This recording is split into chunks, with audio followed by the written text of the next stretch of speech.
It's the Terry Wogan Show.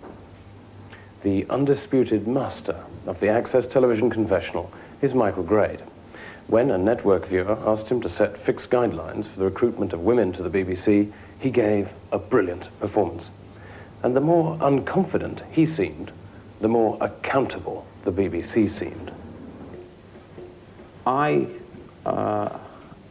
As a result of your film, I'm beginning to have a more open mind on the question of Good, guidelines. well done. Were women looked for? Were they headhunted? Who were they? Why were they not used? Well, that's a very good question. I don't really know the answer to that. It's not my department. Who should I be asking? That is appalling. I think I will have a long, hard think about guidelines.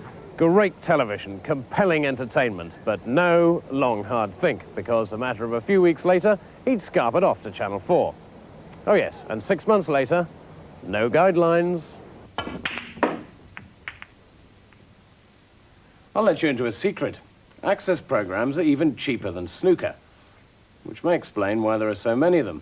And I'll let you into another secret. The unfortunate producers are terrified of running out of things to put in them, because the public, or at least the people who do all the complaining, voice the same concerns time and time again. Let's go right now to our network chart. In at 5, what about the regions? But please, no more Glasgow accents. At 4, bad taste. It was all so vulgar, my kids wouldn't turn it off. 3, everything on TV is rubbish. I should know, I watch 30 hours a week. And at 2, violence. People imitate what they see, not me, just everyone else. And at 1, political bias. I'm writing to my MP to complain. Hold on, I am my MP. Sorry. If you feel a need to ventilate these subjects too, you can do it daily on Open Air. Recently at issue was another television programme about television, the BBC's glossy 2-hour corporate video, See for Yourself. But if Open Air set out to take 2 BBC juggernauts to the cleaners, it ended up more like that other Spanish Inquisition, where the victims scream, "No, no, not the comfy chair." Is there anything you particularly feel you want to say, that you will go away feeling I'm frustrated because this is what I really wanted to say on this programme? No, what we wanted to do was to respond what were the concerns of viewers. We will analyse very carefully not only the questions we've had, but the questions that we haven't had, and you've got a whole bundle there. Yes. Also, of course, we want to think very carefully about what we do next year, whether trying to communicate with the viewers as we have done is a good thing, whether you appreciate it, whether you enjoy it, and whether the whole exercise is worthwhile. We think it's worthwhile. We think it's worthwhile just to have got your reactions. Of course, nowadays, all of us backroom TV boys absolutely scamper onto the sacrificial altar of Open Air like lambs with a rather poor understanding of life insurance. It's a small price to pay answering a few knotty ones from old Stuart of Newport Pagnell, if after all these years working in telly, we can finally be on it. And mercifully, the video box junkies don't get a look in, so instead of being horsewhipped for mistakes of fact or ideology, you are lulled by the gentle hello Brians and thank you Kevins of the politer daytime types.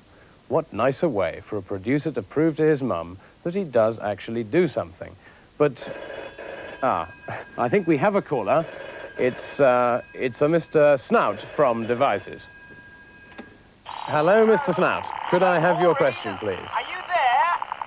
Hello? No, this is not the gas board. Yes, well, we seem to be having a few problems with Mr. Snout, but I think what he was really trying to say was really, well done, this programme's marvellous. If I wanted to become a famous TV producer and presenter, how would I go about it? But sadly, we're out of time, Mr. Snout, because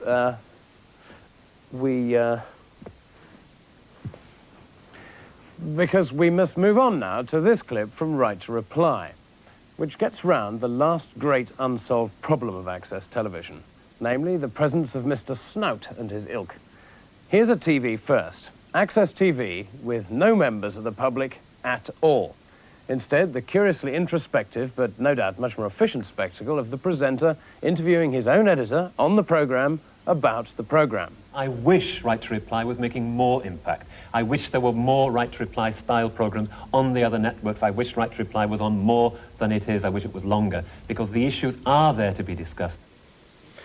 What they're all engaging in there was, of course, a TV programme about TV programmes about TV programmes, which means that what you're now doing is watching a television programme about a television programme about television programmes about television programmes. But then, when Did You See says accountability, we mean accountability. Good night. Good night, Mum. And lastly, some stunning Tahitian scenes from the second part of David Fanshaw's recordings of Pacific Islands music, used here as a background to their annual boat race. Well, this, sadly, after 8 years in the air, is my final edition of Did You See? So let me say, as I have done on numerous occasions during the past 30 years, thank you for having been with us. Good night and goodbye.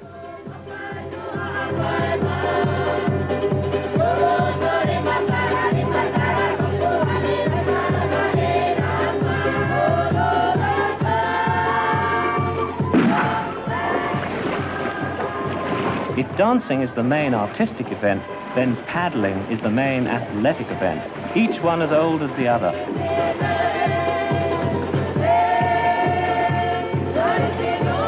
These races go on every day throughout the FET. There are 16-man canoes, 12-man, 2-man, but not all men, mind you. The women love it too.